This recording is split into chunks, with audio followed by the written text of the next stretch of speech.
What's up guys, welcome back. Today I was really happy because I hit a lifetime PR. Technically, I hit 315 for 9.7, technically just 9. The last time I hit 9 was when I was 265 pounds and today I'm 230, so technically I feel like that's a huge PR, 35 pounds lighter, and hitting 315 for 9 was super exciting. I think for this one I kind of like did some pauses, did some other ones where I just like kind of like went down deep into my chest. Not really a touch and go, but kind of sinking and getting that rebound off my chest.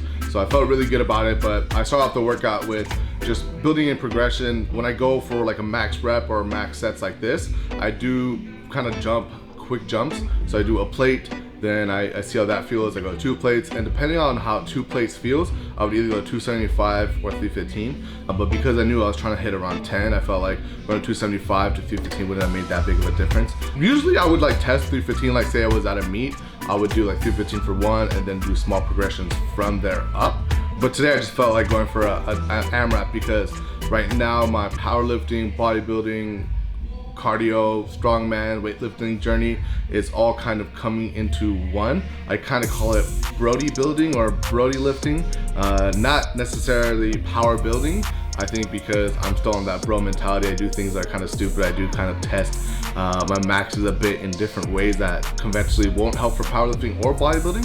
But I feel like for me personally, this has brought me a lot of success because of the fact that I'm doing more endurance, more cardio, and I'm really feeling how my mind-muscle connection works. I know that kind of sounds silly, but I remember back in the day, about 5 years ago, I was in the UK and we're training at like a super dope gym out there, and Kai Green was there and he was teaching me and my buddy on the mind-muscle connection, just individually, just me and him, which was really cool. And that was the first time I actually got to experience that, and I was like, holy shit, I was doing like weird delt raises with I believe like 30-40 pounds and just doing the traditional like powerlifting, just doing it for accessories, and then he made us drop it to like 5 pounds and really felt the muscle, and I've never been sore like that in my life. So really actually feeling out how the muscles and stuff work and move has brought me a lot of success. So 315 for 9.79 moved really well.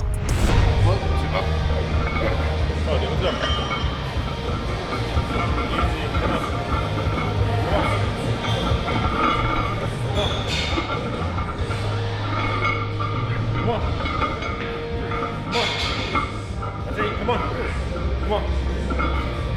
Back. Come on, squeeze that shit. All the way through me. Finish it.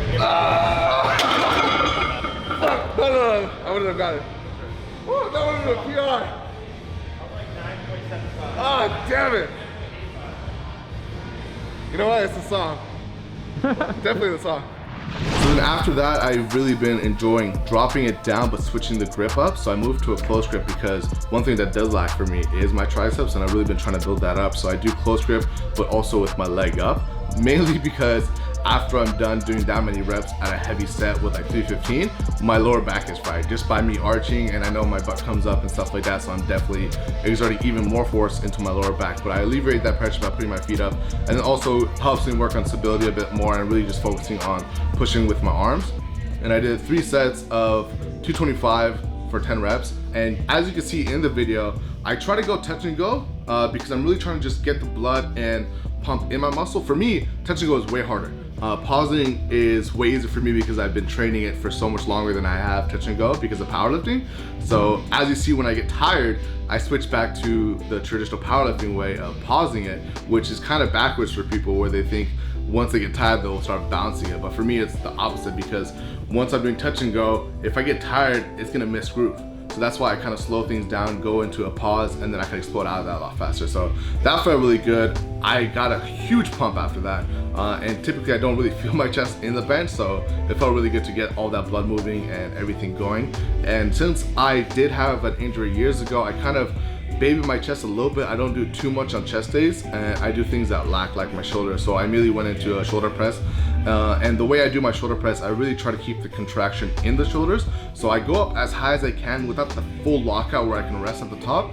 And then I also like pausing at the bottom. So I'll bring the weight down and hold it for a second before I blast up. And that, I think, has really helped put a lot of strain into my chest and really forced my muscles to break down and tear, hence the Brodybuilding aspect of the lift. And then after that, I was pretty shocked, so I just did a bunch of accessories, forearms, which included a fat grip barbell curl.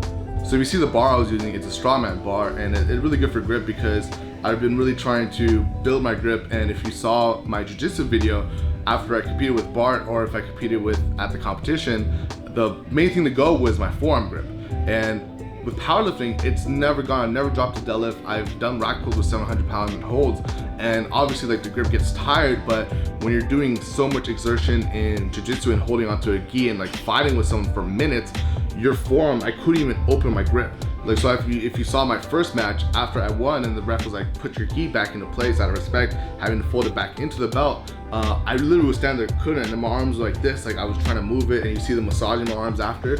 So I'm really trying to work on things that will build my grip and my endurance, so that's why I did the fat grip 4 curls and trying to get a lot of reps with that.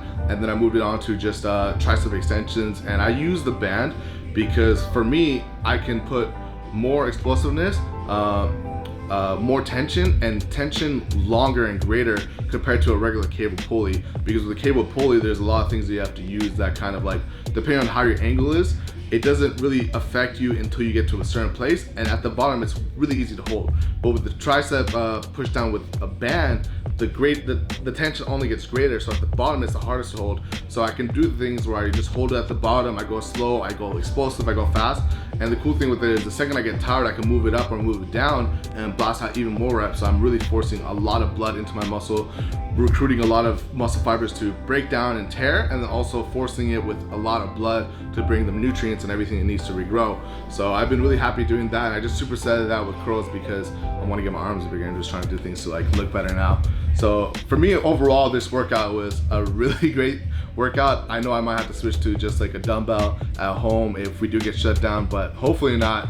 I just want to make sure that today was a day that I fry myself and I feel comfortable leaving the gym with having done everything I can, so when I go home I feel like I accomplished something for the day. Hopefully you guys like that workout. If you guys want to follow me and my journey with the Brodybuilding or Brody lifting, I don't think it's going to catch on, but if you guys do want to follow it, leave a comment below. If you guys want to see anything else on the channel, let us know, and I'll see you guys next time. Peace.